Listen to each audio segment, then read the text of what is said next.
الشيطان الرجيم بسم الله الرحمن الرحيم الله يبدأ الخلق ثم يعيده ثم إليه ترجعون ويوم تقوم الساعة يبلس المجرمون ولم يكن لهم من شركائهم شفعاء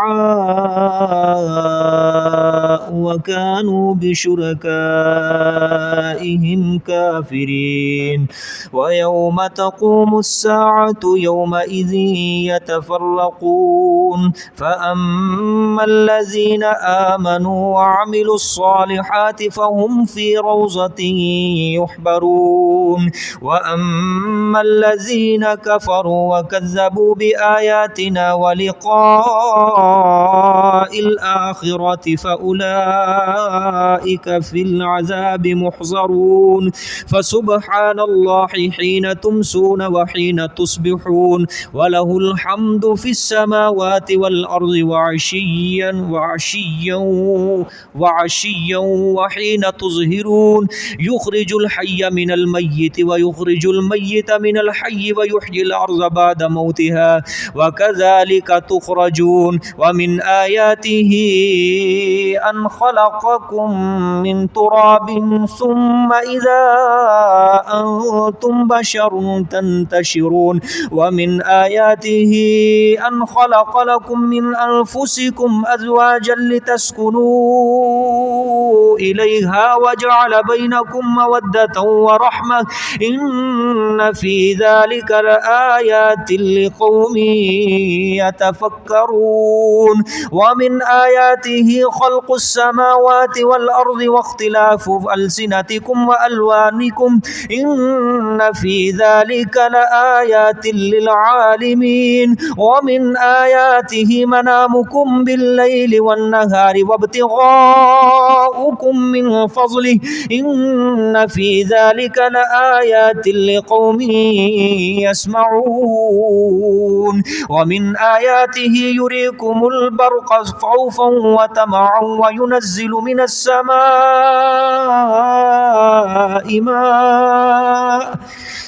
السماء ماء فيحيي به الأرض بعد موتها إن في ذلك لآيات لقوم يعقلون ومن آياته أن تقوم السماء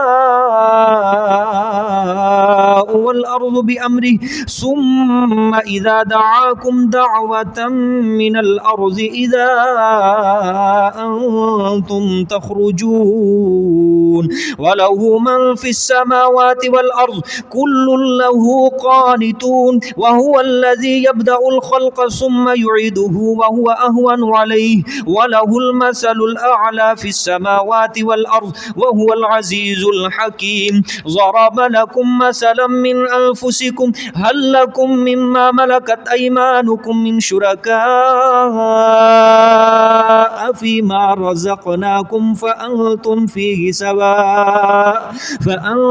فيه سواء تخافونهم كخيفتكم أنفسكم كذلك نفصل الآيات لقوم يعقلون بل اتبع الذين ظلموا أهواءهم بغير علم فمن يهدي من أضل الله وما لهم من ناصرين فأقم وجهك للدين حنيفا فطرة الله التي فطر الناس عليها لا تبديل لخلق الله ذلك الدين القيم ولكن أكثر الناس لا يعلمون صدق الله العظيم.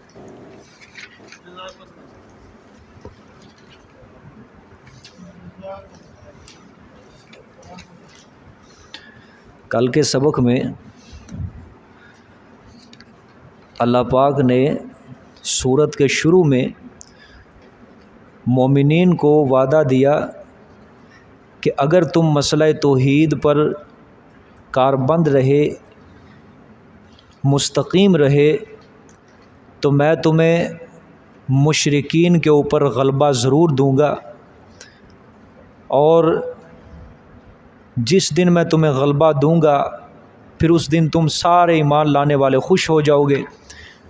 پھر اللہ پاک نے فرمایا یہ میں وعدہ دے رہا ہوں، میرے وعدے کے اوپر یقین رکھنا، میرے وعدے کے اوپر یقین کرنا۔ وَلَٰكِنَّ أَكْثَرَ النَّاسِ لَا يَعْلَمُونَ، لیکن اکثر لوگ جانتے نہیں ہیں، وہ سمجھتے ہیں کہ نہیں دنیا کے ظاہری اسباب کو دیکھنا چاہیے، دنیا کے ظاہری اسباب کو دیکھ کر ہی بس کام چلانا چاہیے۔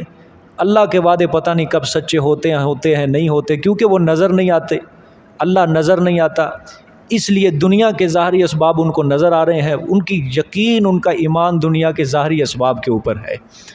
اللہ اکبر۔ یہ کل ایک آیت گزری تھی، آیت نمبر 7، یعلمون ظاہرا من الحیات الدنیا وہم عن الآخرۃ ہم غافلون، نظر آ گئی سب کو؟ اس سے اگلی آیت اولم یتفکروا فی انفسہم، آیت نمبر 7 میں اللہ نے فرمایا وہ دنیا کے ظاہری اسباب کے کوئی جانتے ہیں بس، ٹھیک ہے، دنیا کے ظاہری اسباب کو جانتے ہیں، آخرت سے کیا ہے؟ بے خبر ہے۔ پھر اس سے آگے اللہ نے فرمایا کیا یہ لوگ اپنے دل میں جھانک کے اپنے نفسوں میں غور و فکر نہیں کرتے کہ اللہ پاک نے آسمان اور زمین جو کچھ ان دونوں کے درمیان ہے یہ اظہار حق کے لیے بنایا، وَأَجَلٍ مُّسَمَّى، اور ایک میعاد تک، ایک مدت کیا ہے؟ مقرر، بس اللہ نے فرمایا ان کے اندر غور و فکر کر لو، یہ ہمیشہ کے لیے نہیں ہے، اگر یہ ہمیشہ کے لیے نہیں ہے تو تم بھی ہمیشہ کے لیے نہیں ہو، ختم ہو جائے گا سب کچھ۔ پھر اللہ نے فرمایا اِنَّ كَثِيرًا مِّنَ النَّاسِ بِلِقَاءِ رَبِّهِمْ لَكَافِرُونَ، لوگوں میں سے بہت ایسے ہیں جو اپنے رب کی ملاقات کا کیا کر رہے ہیں؟ انکار کر رہے ہیں۔ یہ دو آیتیں آپ نے ذہن کے اندر رکھنی ہیں، کسی موقع کے اوپر انہی دو آیتوں کا سہارا لے کر آپ کے سامنے کچھ تفصیلات بیان کروں گا کہ جو لوگ دنیا کے ظاہری اسباب کے اوپر نظر رکھتے ہیں، اللہ کے وعدوں پر یقین نہیں رکھتے، آخرت سے بے خبر ہیں، زمین و آسمان کے اندر اپنے جی کے اندر جھانک کے زمین و آسمان پہ غور و فکر نہیں کرتے وہ لوگ، سمجھ آئی ہے کہ اللہ پاک نے ان کو ایک وقت مقررہ کے لیے بنایا ہے بس، اور جب وہ وقت آ جائے گا سب کچھ فنا ہو جائے گا، سمجھ آئی ہے؟ یہ دو آیتیں آپ نے ان کا ترجمہ بالکل ذہن میں رکھنا ہے۔ سورۃ الروم آیت نمبر 7 کے اللہ نے کیا فرمایا ہے؟ دنیا کے ظاہر کے اوپر وہ جانتے ہیں اور آخرت کے اوپر وہ یقین نہیں رکھتے، اللہ کے وعدوں کو وہ بالکل اس کے اوپر یقین ہے ہی نہیں، ٹھیک؟ آج سارے لوگ ہم اس چیز کے اندر لپٹے ہوئے ہیں، خدا کی قسم لپٹے ہوئے ہیں، حکمرانوں سے لے کر رعایا تک، امیر سے لے کر غریب تک، جاہل سے لے کر عالم تک، ہر بندہ ہی دنیا کے ظاہر کے اوپر عمل کر رہا ہے آج۔ صرف وہ سمجھتے ہیں یہ چیز ہوگی تو کام چلے گا، اگر یہ نہیں ہے تو کام نہیں چلے گا، اللہ کو کوئی نہیں دیکھ رہا اوپر، ٹھیک ہے؟ اللہ کیا کہہ رہا ہے شروع صورت میں؟ میری توحید کے اوپر، میرے دین کے اوپر مضبوطی سے چلو، میں تمہیں غلبہ ضرور دوں گا، اور اللہ نے کیا فرمایا؟ چند سالوں کے اندر دوں گا۔ آج بھی یہ قرآن پیٹ پیٹ کے کہہ رہا ہے اپنے ماننے والے کو بندہ بن جا، انسان بن جا، سچا مسلمان بن جا، ایمانت دار بن جا، اگر دنیا پہ دوبارہ حکومت کرنا چاہتا ہے، بادشاہت کرنا چاہتا ہے، آجا اللہ کے رستے میں، آجا سجدہ ریز ہو جا، آجا سچے دل سے اگلا کے آگے سجدہ کر لے، اللہ کے وعدوں پر یقین کر لے، چھوڑ دنیا کے ظاہری اسباب کو، چھوڑ دنیا کی ظاہری زینت کو، زیب و زینت کو، آرائش زیبائش کو، آجا اگر تو دنیا میں بادشاہت کرنا چاہتا ہے، قرآن پڑھ، اس کے اوپر عمل کر، تجھے وہ کھویا ہوا وقار اور عزت مل جائے گا، سمجھ آئی ہے؟ یہ ذہن میں رکھنی آئی تھی۔ دیکھیں جی آج والے سبق جہاں سے شروع ہو رہا ہے، اللہ یبدأ الخلق ثم یعیدہ ثم الیہ ترجعون، حشر و نشر کے اس بات پر یہ عقلی دلیل ہے جی، قیامت کے اس بات پر عقلی دلیل اللہ بیان فرما رہے ہیں، اور اس کے بعد اللہ پاک مجرمین اور مومنین کے حال کو بیان کریں گے، ٹھیک؟ قیامت والے دن مجرموں کا کیا حال ہوگا اور قیامت والے دن مومنین کا حال کیا ہوگا، دونوں فرقوں کا اللہ حال بیان کریں گے۔ اللہ یبدأ الخلق ثم یعیدہ ثم الیہ ترجعون، اللہ ہی پہلی بار پیدا کرتا ہے مخلوق کو، ثم یعیدہ، پھر اعادہ کرے گا اس کا، دوبارہ پھر اس کو لٹائے گا، ٹھیک؟ پہلی بار جو پیدا کر سکتا ہے مار کے دوبارہ بھی اللہ زندہ کرے گا. ثم الیہ ترجعون، پھر طرف اسی کے تم لٹائے جاؤ گے، پھر طرف اسی کے تم لٹائے جاؤ گے. اللہ نے فرمایا قیامت والے دن دوبارہ زندہ کروں گا، میرے سامنے تم سب نے آنا حساب کے لیے، کھڑے ہونا میرے سامنے. وَيَوْمَ تَقُومُ السَّاعَةُ يُبْلِسُ الْمُجْرِمُونَ، مجرمین کی حالت بیان کرے. اللہ اکبر. اور جس دن کے قائم ہو جائے گی قیامت، یبلس المجرمون، نا امید ہو جائیں گے مجرم لوگ. اللہ اکبر. کیا نا امیدی؟ بس دنیا کے اندر جو کر کے آئے ہیں آج نہیں بچیں گے ہم، آج گناہ کر لیے آج نہیں چھٹکارا ہو سکتا. نا امید، ان کو ذرہ برابر اللہ کی رحمت سے امید ہوگی ہی نہیں، اللہ کی رحمت ان سے دور ہو جائے گی. اور جو اللہ کے نیک بندے ہوگے، قرآن ان کے بارے میں کیا کہتے ہیں؟ لا خوف علیہم ولا ہم یحزنون، ان کے اوپر کوئی خوف نہیں، کوئی غمگین نہیں ہوں گے، وہ کوئی غم نہیں ہوگا ان کے اوپر کہ ان کو کسی تمنا، کسی آرزو کے چھین جانے کا خطرہ ہو. نہ، مجرم لوگ کیا ہوں گے؟ نا امید ہو جائیں گے. اللہ اکبر. وَلَمْ يَكُنْ لَهُم مِّن شُرَكَائِهِمْ شُفَعَاءُ وَكَانُوا بِشُرَكَائِهِمْ كَافِرِينَ. تخویف اخروی. اور نہیں ہوں گے واسطے ان کے شریکوں سے شفعاء، سفارش کرنے والے، بالکل نہیں ہوں گے. وَكَانُوا بِشُرَكَائِهِمْ كَافِرِينَ، اور ہوں گے ساتھ اپنے شریکوں کے وہ کافرین، انکار کرنے والے. ٹھیک ہے. اللہ اکبر. دنیا کے اندر تو کہتے تھے نا قیامت والے دن ہم یہ بزرگوں کی سفارشوں سے بچ جائیں گے، شرک کر رہے ہیں، دنیا کے اندر مگن ہیں. ٹھیک ہے.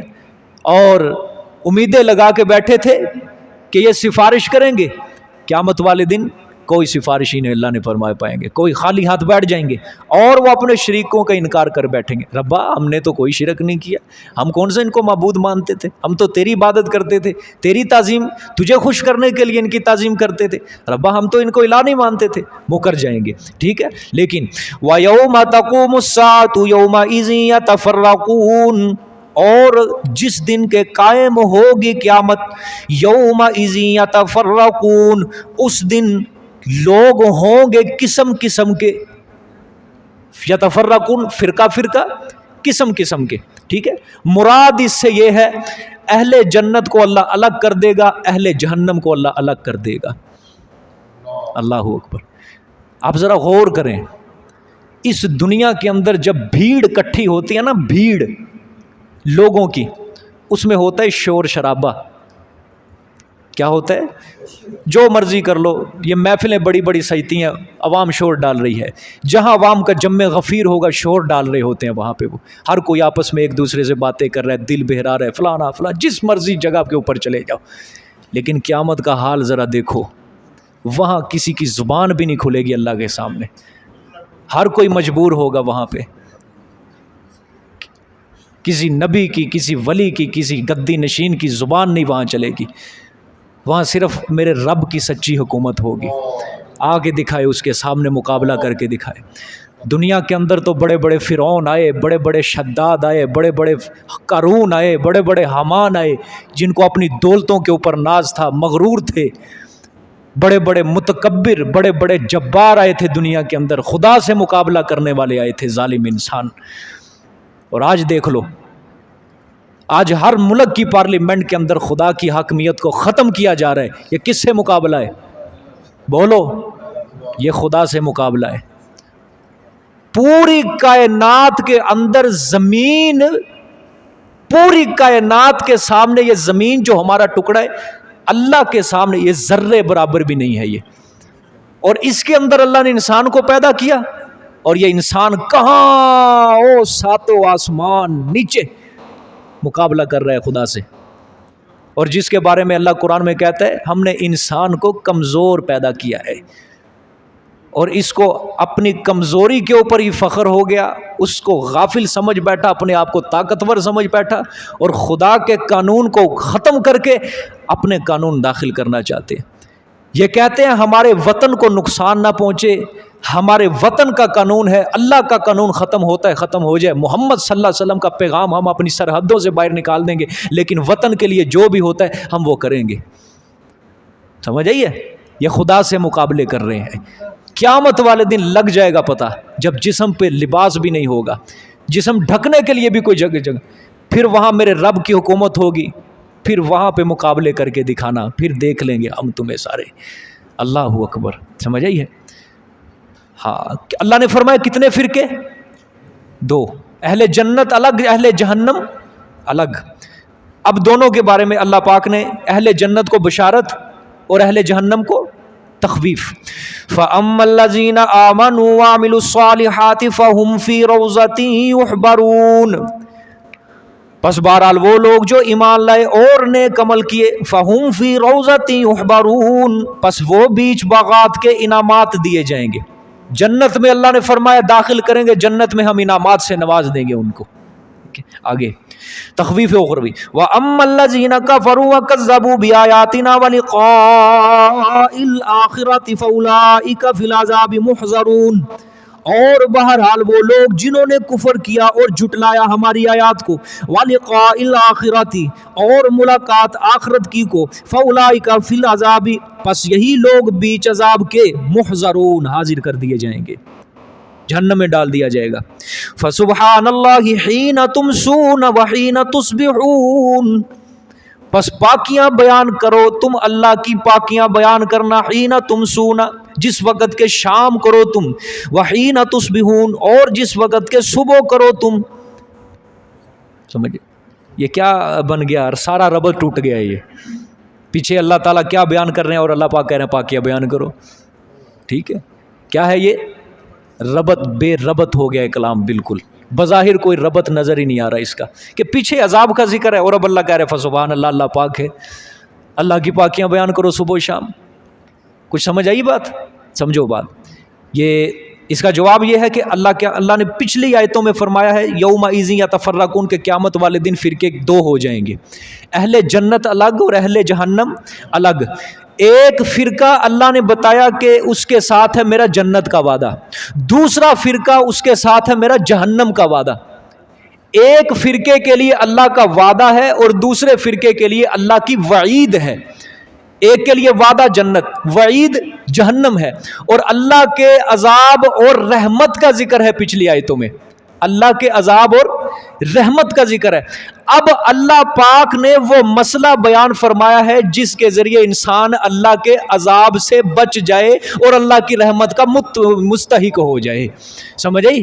اللہ کے عذاب سے بچ جائے، اللہ کی رحمت کا مستحق ہو جائے۔ اللہ نے یہ مسئلہ بیان فرمایا ہے کہ صبح و شام میری توحید کے نغمے گایا کرو۔ سمجھ آئی ہے کہ نہیں؟ صبح و شام میری پاکیاں بیان کیا کرو۔ ٹھیک ہے، فسبحان اللہ، اصل میں تھا یہ فسبحوہ سبحان اللہ، امر کہ پاکیاں بیان کرو، اللہ کی پاکیاں بیان کرنا۔ حین تمسون، جس وقت کے تم شام کرو اور جس وقت کے تم صبح کرو، وَلَهُ الْحَمْدُ فِي السَّمَاوَاتِ وَالْأَرْضِ وَعَشِيًّا وَحِينَ تُظْهِرُونَ۔ اچھا بھائی، یہ آگے دیکھیں، وَعَشِيًّا اس کو دیکھنا ہے، وَعَشِيًّا اس کو دیکھیں آگے، ٹھیک ہے، اور پچھلے وقت، اور پچھلے وقت، وحین تظہرون، اور جب کہ ظہر کرو تم، پیچھے آ جاؤ، وَلَهُ الْحَمْدُ فِي السَّمَاوَاتِ وَالْأَرْضِ، ہاں اسی کے لیے ہے تعریفیں آسمانوں اور زمینوں میں۔ بات سمجھ میں آ گئی؟ ترجمہ آ گیا نا سمجھ میں؟ ہاں، اللہ پاک نے فرمایا کہ جس وقت تم شام کرو، جس وقت تم صبح کرو، میری پاکیاں کیا کیا کرو؟ بیان کیا کرو۔ پیچھے فرمایا پاکیاں بیان کرو، پاکیاں بیان کرنا جس وقت کے شام کرو، صبح۔ اچھا، شام اور صبح کا اللہ پاک نے خاص طور پہ یہاں پہ ذکر کیا ہے۔ وجہ اس کی یہ ہے کہ یہ دونوں جو وقت ہوتے ہیں یہ متجدد ہوتے ہیں۔ صبح کو بھی وقت تبدیل ہوتا ہے، شام کے وقت بھی تبدیل ہوتا ہے وقت۔ فرشتوں کی ڈیوٹیاں چینج ہوتی ہیں نا، سمجھ آئی ہے کہ نہیں؟ شام کے وقت اور صبح کے وقت، اس وجہ سے اللہ پاک نے۔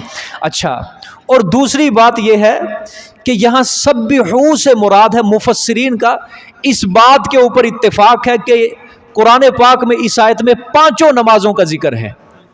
دیکھو غور سے کیا ہے، پانچوں نمازوں. حضرت عبداللہ ابن عباس رضی اللہ تعالیٰ عنہ فرماتے ہیں کہ پورے قرآن میں اس جگہ پہ پانچوں نمازوں کا ذکر ہے اکٹھے یکجا. ٹھیک ہے، دیکھو جی، حین تمسون مغرب و عشاء، شام کے وقت ہے نا نمازیں یہ. اچھا، وحین تصبحون کون سی نماز ہے؟ صبح کے وقت، فجر. ٹھیک ہے، آگے وعشین جی عصر. یہ کس کا موبائل ہے؟ بند کر لو یار. وحین تظہرون ظہر کا وقت ہے. کتنی نمازیں ہوگی؟ اچھا، ایک سوال ہے بڑا زبردست. اللہ فرماتے ہیں کہ تسبیح کرو، فسبحان اللہ، تسبیح کرو میری ان 5 وقتوں کے اندر. ٹھیک ہے، اللہ پاک کہہ رہے ہیں کہ تسبیح کرو. نماز کا تو ذکر ہے ہی نہیں، الصلاۃ کا تو ذکر ہے ہی نہیں. ٹھیک ہے، اس کا جواب یہ ہے، نماز جو ہے اول سے آخر تک ہے ہی تسبیح. نماز اول سے آخر تک کولن فیلن ہے ہی تسبیح. اللہ اکبر تسبیح ہے، آگے کیا ہے؟ سبحانک اللہم وہ بھی تسبیح ہے، سورۃ فاتحہ تسبیح ہے، آگے پورا قرآن اللہ کا تسبیح ہے. رکوع میں تسبیح ہو رہی ہے، سجدے میں تسبیح ہو رہی ہے، اتحیات میں تسبیحاں ہو رہی ہیں، اللہ کی دعاؤں کے اندر اللہ کی تسبیحاں. السلام علیکم ورحمۃ اللہ، اللہ کی رحمتیں ہوں، برکتیں ہوں، یہ ساری کیا ہو رہی ہیں؟ تسبیحاں ہو رہی ہیں. ایک یہ جواب ہو گیا. ٹھیک ہے کہ نماز اول سے آخر تک کیا ہے؟ تسبیح. دوسرا جواب، قرآن پاک نے نماز کو اکثر مقام پہ تسبیح کے ساتھ تعبیر کیا ہے. وَسَبِّحُوهُ بُكْرَةً وَأَصِيلًا، اللہ نے فرمایا صبح و شام میری تسبیح کرو. اسی طرح اللہ نے پیچھے پڑھ کے آئے ہیں وَسَبِّحْ بِحَمْدِ رَبِّكَ قَبْلَ طُلُوعِ الشَّمْسِ وَقَبْلَ غُرُوبِهَا، کہ اپنی رب کی تسبیحاں بیان کرو طلوع شمس سے پہلے اور غروب شمس کے بعد. یہ کیا ہو رہی ہے؟ یہ نمازوں کا ذکر ہو رہا ہے کہ صبح سے شام تک، شام سے صبح تک اپنے رب کی کیا کرو؟ تسبیحاں بیان کرو. کہ نماز کو اللہ پاک تسبیح کے ساتھ کیا کرتا ہے؟ تعبیر کرتا ہے. ٹھیک ہے، ہوگی جی، آگے دیکھیں. اور یہ خصوصاً جو وہی فجر اور عصر کا وقت ہے نا، یہ میں نے کہا نا متجدد ہونے کا وقت ہے، ڈیوٹیاں تبدیل ہوتی ہیں فرشتوں کی. حدیث پاک میں آتا ہے نا، لمبی چوڑی حدیث ہے. اس وقت خاص کر اللہ پاک سے دعائیں مانگا کرو، عصر کے وقت اور فجر کے وقت. یہ احادیث میں ان 2 نمازوں کی بڑی تاکید آئی ہے، فجر اور عصر کی. ٹھیک ہے، ان 2 نمازوں کی. اور عصر کے بارے میں تو آپ صلی اللہ علیہ وسلم نے فرمایا جس کی عصر کی نماز رہے گی اس نے دنیا اور مال سب کچھ اس کا ہلاک ہو گیا ہے. عصر کے بارے میں وعید ہے بڑی سخت، جس کی عصر کی نماز رہ گئی تو اس نے گویا کیا کر لیا ہے؟ اپنا سب کچھ. اور کنز المال میں حدیث ہے، آپ صلی اللہ علیہ وسلم نے فرمایا جو لوگ فجر اور عصر کے بعد تسبیح کرتے ہیں قیامت والے دن ان کے چہرے اس طرح چمکیں گے جس طرح 14ویں کا چاند چمکتا ہوتا ہے. سمجھئے؟ 14ویں کا چاند چمکتا ہوتا ہے. عصر کے بعد یہ جو تسبیح کی جاتی ہے نا، سبحان اللہ، الحمدللہ، اللہ اکبر، خاص کر اس کو اپنے لیے لازم کر لو.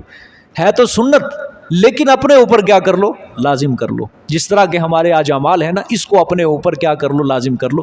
تسبیح کے بغیر نہ جایا کرو، دعا کر کے اللہ سے تسبیح مانگ کے پھر اس کو اللہ پاک کے سے دعا کر کے پھر جایا کرو.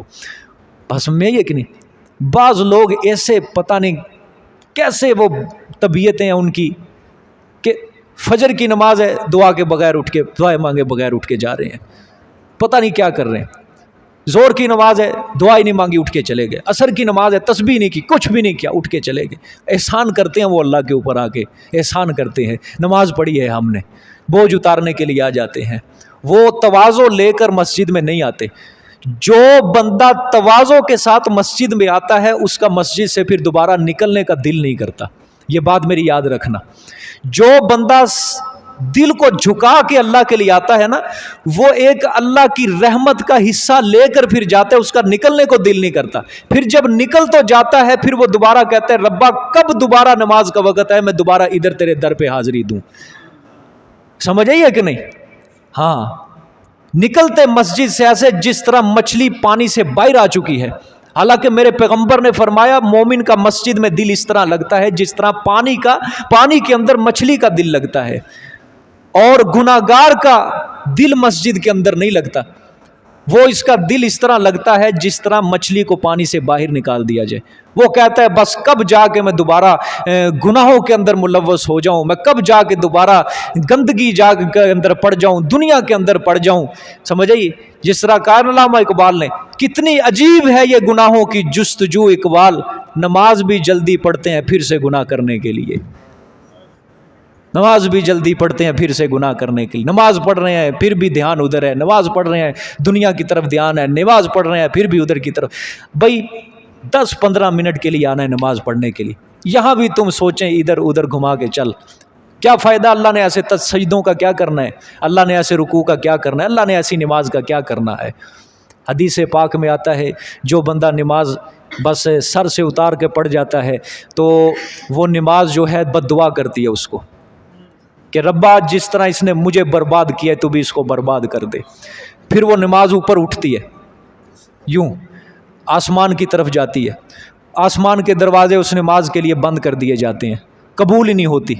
وہ پھرتی رہتی ہے اوپر فضا میں، پھر کے دوبارہ چلتے چلتے اس کو ایک کالے بدبودار کپڑے میں لپیٹ دیا جاتا ہے نماز کو، پھر وہ نمازی کے منہ پہ مار دی جاتی ہے. قیامت تک وہ نماز اس کو بد دعا کرتی ہے، ربا اس کو برباد کر، اس نے مجھے برباد کیا ہے. سمجھ آئیے کہ نہیں؟ ہم نے نمازوں کو اپنے کو طاقتور نہیں بنایا یار. ان سجدوں کے اندر ہماری طاقتیں ختم ہو چکی ہے، ان کو تھوڑا سا لمبا کر دو. ٹھیک ہے؟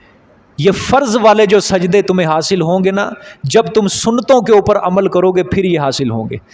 جب تم سنتوں کی پابندی نہیں کرو گے پھر فرض نہیں ہمارے قابل قبول ہو سکتے.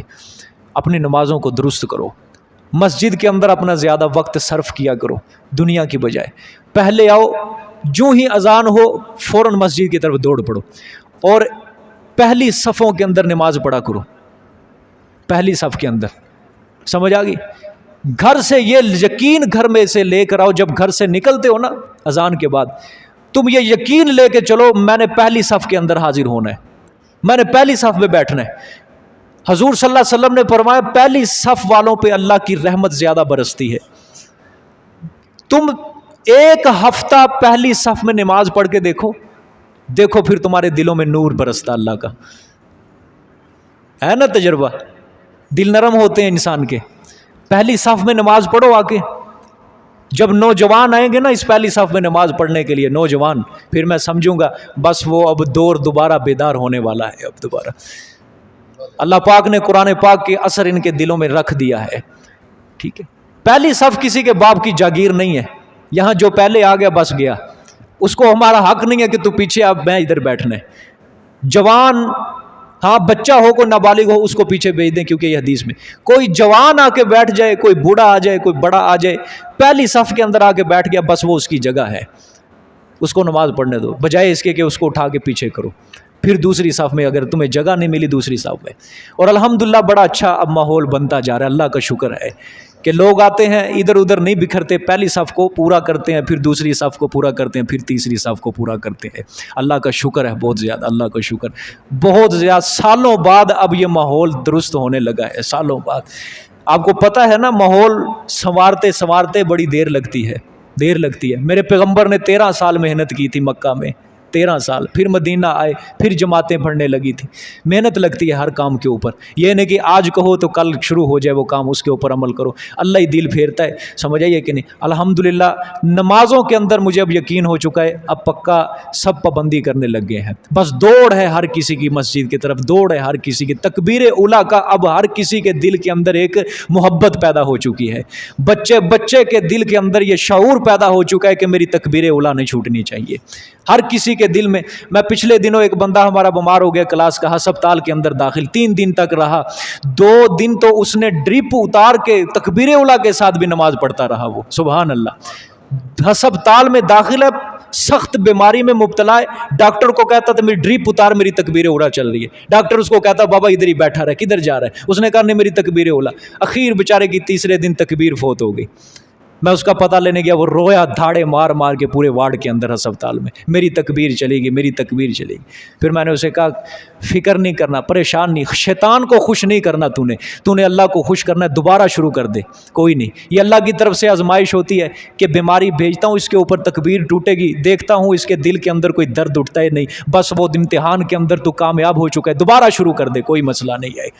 ہم تکبیر کو سمجھتے نہیں ہیں کچھ، آج ہمارے دلوں سے اس تکبیر اولیٰ کی عظمت نکل چکی ہے، عظمت نکل۔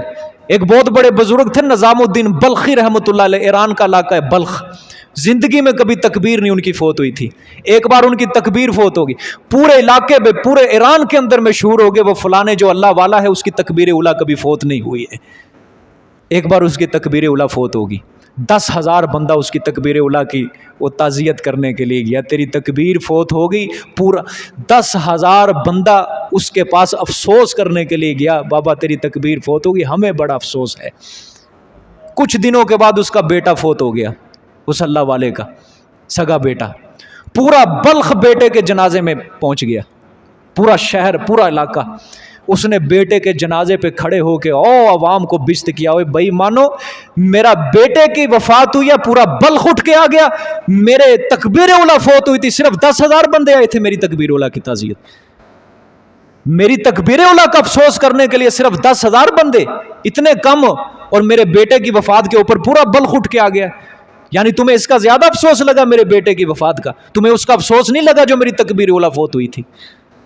اللہ والوں کے جو دل ہوتے ہیں نا، یہ دنیا، یہ مال اولاد، ان کے دلوں میں اس کی محبت نہیں ہوتی، تکبیر اولیٰ کی، اس کے فوت ہونے کی اس کو اتنا پریشانی کی، زندگی کے آخر تک اس کو اس کی پریشانی رہی۔ ہم کیا سمجھتے ہیں تکبیر اولیٰ کوئی عام چیز ہے؟ ارادے کرو زندگی کے اندر، پکا معمول بنا لو کہ تکبیر اولیٰ کی آج ہم اپنے دل کے اندر عظمت بٹھائیں گے، اس کی، یہ ہماری کبھی فوت نہیں ہونی چاہیے۔ فجر ہے، ظہر ہے، عصر ہے، مغرب ہے، عشاء، کوئی نہیں، اس طرح تمہاری نمازوں کی پابندی آئے گی۔ کرتے ہو گے نہیں ارادہ انشاءاللہ العزیز کا؟ ہاں، جب تمہاری تکبیر کبھی اللہ نہ کرے رہ بھی جائے، ہم افسوس کریں تمہارے پاس آگے، بابا بڑا افسوس ہوا ہے، اللہ اکبر، لیکن کیا کریں، تمہارے اوپر آج افسوس کرنے والا، تمہاری نیکیوں کے کام کو چھوٹ جاتے ہیں جب تمہارے اوپر گناہ ہو جاتے ہیں، افسوس کرنے والا آج کوئی نہیں رہا تمہارے اوپر، صرف یہ بیٹھا ہے ایک فقیر جو تمہارے لیے افسوس کرنے کے لیے تیار۔ جب کوئی میں دیکھتا ہوں یہ بے نمازی ہے، میرے دل میں درد ہوتا ہے۔ الحمدللہ کتنے جوان ہیں جو فجر کی نماز نہیں پڑھتے تھے، الحمدللہ وہ صفوں میں تمہیں نظر آئیں گے، الحمدللہ۔ آ رہے ہیں کہ نہیں آ رہے؟ وہ سارے سنتے پڑھ رہے ہیں کہ نہیں؟ اب سارے کے سارے، یہ کس کا اثر ہے؟ یہ قرآن پاک نے ان کے دلوں کے اوپر اثر ڈال، اور انشاءاللہ آہستہ آہستہ آہستہ آہستہ یہ سارے زنگ اترتے جائیں گے، اترتے جائیں گے، اترتے جائیں گے انشاءاللہ، دیکھتے ہیں جا کے۔ یخرج الحی من المیت و یخرج المیت من الحی و یحیی الارض بعد موتها، دلیل حشر۔ پھر اللہ نے فرمایا نکالتا ہے زندہ کو مردہ سے، اور نکالتا ہے مردہ کو زندے سے، وَيُحْيِي الْأَرْضَ، اور آباد کرتا ہے زمین کو بعد اس کے غیر آباد ہونے کے، وَكَذَلِكَ تُخْرَجُونَ، اور اسی طرح تم نکالے جاؤ گے۔ اللہ نے فرمایا تم کیا سمجھتے ہو، کمزور سمجھتے ہو؟ اور میں تو بے جان سے جاندار نکال دیتا ہوں، جاندار سے بے جان نکال دیتا ہوں، انڈے سے چوزا اور مرغی سے مردہ انڈا نکال دیتا ہوں، تم کیا سمجھتے ہو کمزور؟ میں مردے سے زندہ، زندے سے مردہ، کافر سے مومن، مومن سے کافر نکال دیتا ہوں، کمزور سمجھتے ہو؟ ہاں، جب قیامت آئے گی میں تمہیں دوبارہ زندہ کر دوں گا، دوبارہ قبروں سے میں تمہیں نکال دوں گا، میرے سامنے آؤ گے تم۔ وَمِنْ آیَاتِهِ، ہاں یہ اب دلائل شروع ہو چکے ہیں۔ اب ذرا ایک تمہید سمجھ لے دلائل سے پہلے۔ سورت کی ابتدا میں اللہ نے ایمان والوں کو وعدہ دیا تھا کہ توحید کے اوپر پکے ہو جاؤ، اللہ تمہیں مشرکین پر کیا دے گا؟ غلبہ دے گا، اور مشرکین پر غلبہ جہاں ایمان والوں کے لیے خوشی کا باعث ہوگا، وہ مشرکین کے حق میں عذاب بھی ہوگا، چونکہ ان کی گردنیں اڑائیں گے نا مومن، وہ کیا ہوگا؟ مشرکین کے حق میں عذاب ہوگا۔ اس لیے اللہ پاک نے ان دونوں فریقوں کی بھلائی کے لیے اس مسئلہ توحید کو 13 عقلی دلائل دے کر اللہ نے اب ثابت کرنا ہے۔ کتنے؟ 13، دونوں فریقوں کی، مومنوں اور مشرکوں کی بھلائی کے لیے۔ مومنوں کی بھلائی کیا ہوگی؟ اللہ فرمائیں گے اب میں جس مسئلے کو ثابت کرنے لگا ہوں نا مومنوں، اس مسئلے کے اوپر پکے رہنا، میں تمہیں کیا دے دوں گا؟ غلبہ دے دوں گا دنیا کے اندر۔ اور مشرکین کی بھلائی کس طرح؟ اور بے ایمانو سمجھ لو اس مسئلے کو، عذاب خداوندی سے بچ جاؤ گے، وگرنہ دنیا کے اندر بھی گردنیں اتریں گی اور آخرت کے اندر بھی میں تمہیں جہنم کے اندر پھینکوں گا۔ بچ جاؤ، مسئلہ خوب سمجھ لو۔ کتنے عقلی دلائل؟ 13۔ دیکھیں جی پہلی عقلی دلیل، وَمِنْ آيَاتِهِ أَنْ خَلَقَكُم مِّن تُرَابٍ ثُمَّ إِذَا أَنْتُمْ بَشَرٌ تَنْتَشِرُونَ، اور اس کی نشانیوں سے یہ کہ پیدا کیا تمہیں مٹی سے، من ترابن مٹی سے، ٹھیک ہے، ثم اذا انتم بشر تنتشرون، پھر اس وقت تم بشر بن گئے چلتے پھرتے۔ سبحان اللہ، مٹی سے پیدا کیا، جان پھونکی اور چلتے پھرتے انسان بنا دیے۔ کوئی چارجر نہیں اس کو لگتا، کوئی بیٹری نہیں ڈلتی اس میں، کوئی سولر سسٹم نہیں ہے۔ سبحان اللہ، اللہ کی مشیت اور اس کے ارادے سے یہ انسان چل پھر رہا ہے۔ مدت رکھ دی اللہ پاک نے، دل، دماغ، خون، گردے، پھپھڑے، کوئی بجلی سے چل رہے ہیں؟ یہ اندھیرے کے اندر سارا کارخانہ اللہ چلا رہا ہے، یہ سارا اندھیرے کے اندر چلا رہا ہے سارا کارخانہ اللہ پاک۔ روٹی کھاتے ہو، 2 روٹیاں، 3 روٹیاں کھاتے ہو، اندر جا کے وہ پستی ہے روٹی، چکی کے اندر جس طرح کنک پستی ہے، گندم پستی ہے، اس طرح کبھی اللہ نے محسوس ہونے دیا ہے؟ بولو، محسوس ہونے دیا؟ باہر سے اگر تھوڑی سی کوئی چونٹی بھی کاٹ دے وہ محسوس ہو جاتی ہے، اندر یہ روٹی پستی ہے چکی کی طرح، کبھی محسوس ہوا؟ اندر خون رگوں کے اندر دوڑ رہا ہے، محسوس ہوا؟ دل دھک دھک کر رہا ہے ہمارا، کبھی محسوس ہوا؟ اللہ اکبر، یہ سارا کارخانہ تمہارا اندر کا کون چلا رہا ہے؟ اللہ ہی چلا رہا ہے۔ سمجھ آئی ہے؟ اللہ نے فرمایا اتنا احسان ہے میرا تم پر، اتنا احسان کیا میں نے تم پر، تو پھر باتیں بھی کس کی کیا کرو؟ اللہ کی کیا کرو۔ دلیل عقلی نمبر 2 آگے، سبحان اللہ، وَمِنْ آيَاتِهِ أَنْ خَلَقَ لَكُم مِّنْ أَنفُسِكُمْ أَزْوَاجًا لِتَسْكُنُوا إِلَيْهَا، اور اسی اللہ کی نشانیوں سے یہ کہ پیدا کیا واسطے تمہارے نفسوں سے جوڑا بیوی، سبحان اللہ، لِتَسْكُنُوا إِلَيْهَا، تاکہ تم سکون حاصل کرو طرف اس کے۔ جب تھک کے جاؤ شام کو بیوی کو کہو چل وے میری لتاں دبا، سمجھ آئی ہے کہ نہیں؟ کھانا پکا میرے لیے، ٹھیک ہے، گھر کی صفائی کر، سب کچھ کر، تاکہ تم کیا حاصل کرو؟ سکون حاصل کرو۔ اللہ پاک نے فرمایا تمہاری جنس سے ہم نے کیا بنایا ہے؟ یہ جوڑا بنایا ہے تمہارے لیے، تاکہ تم سکون پکڑو۔ کیوں بھائی؟ اللہ پاک نے فرمایا ہے من انفسکم ازواجا، تمہارے نفسوں سے ہی جوڑا بنایا ہے۔ اللہ پاک فرمانا چاہتے ہیں ہم جنس ہونا یہ ملان طبیعت اور رغبت کا باعث ہے، ہم جنس ہونا ملان طبیعت اور رغبت کا باعث ہے، اور خلاف جنس ہونا یہ نفرت کا باعث ہے۔ سمجھ آئی ہے؟ بھئی عورت جو ہے یہ انسان ہے، ٹھیک ہے، اللہ پاک نے اس کے ساتھ اس کا کیا بنایا؟ جوڑا بنایا ہے۔ انسان کا دل لگ جاتا ہے کہ انسان ہے، طبیعت مائل ہو جاتی ہے۔ اگر یہ خلاف جنس ہوتا، اللہ پاک کہتا ہے مرد کو چل گدھے سے شادی کر، طبیعت نہ ملتی، نفرت پیدا ہوتی۔ ہم جنس کے ساتھ اللہ نے فرمایا تیرا ہم نے نکاح کیا، اور ہم نے تیرا دل کے اندر کیا رکھ دیا؟ تم دونوں میں ملان رکھ دیا۔ اور وجہ کیا؟ تاکہ تم سکون حاصل کرو، اچھی زندگی تم بسر کر سکو۔ سمجھ آئیے؟ کیوں بھائی جو شادی نہیں کرواتا بڑا بوڑھا ہو جاتا ہے، کوئی روٹی پکانے والا نہیں ہے اس کے لیے، کوئی اولاد نہیں ہوتا، کوئی اس کی نسل نہیں آگے چلتی، کچھ بھی نہیں چلتا، بیچارہ اسی طرح کیا ہے لڑکھڑاتا کھڑاتا مر جاتا ہے، اس کو کوئی پوچھنے والا نہیں ہوتا۔ بات سمجھ میں آئی ہے کہ نہیں؟ اور اللہ نے فرمایا تاکہ تم کیا کرو؟ سکون حاصل کرو۔ اور دوسری نعمت وَجَعَلَ بَيْنَكُمْ مَوَدَّةً وَرَحْمَةً، اور کیا درمیان تمہارے محبت اور مہربانی، تم دونوں میں ہم نے محبت اور مہربانی بھی رکھ دی کہ تم دونوں ایک دوسرے کے اوپر شفقت بھی کرتے ہو اور محبت بھی کرتے ہو ایک دوسرے۔ جب محبت ہوتی ہے پھر شفقت بھی ہوتی ہے، دونوں چیزوں کو اللہ نے ترتیب سے ذکر کیا، مودتاً محبت، رحمتاً شفقت مہربانی۔ محبت نہیں ہوگی شفقت بھی نہیں ہوگی، محبت ہوگی تو شفقت ہوگی بیوی اور خامند کے درمیان۔ بات سمجھ میں آئی ہے کہ نہیں؟ اللہ اکبر۔ اللہ نے فرمایا تم سکون حاصل کرو۔ یاد رکھنا یہ جو ہے نا میاں بیوی کے درمیان محبت، یہ بھی قدرت خداوندی کا کرشمہ ہوتا ہے۔ میاں بیوی کے درمیان جو محبت پیدا ہوتی ہے یہ اللہ کی قدرت کا کرشمہ ہے۔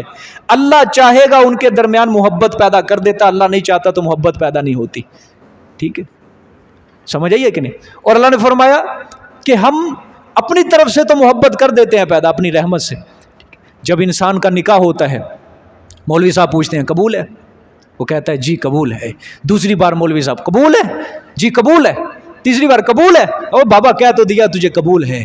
فوراً اس کے درمیان دل میں کیا ہو جاتی ہے؟ محبت پیدا ہو جاتی ہے کہ ہم جنس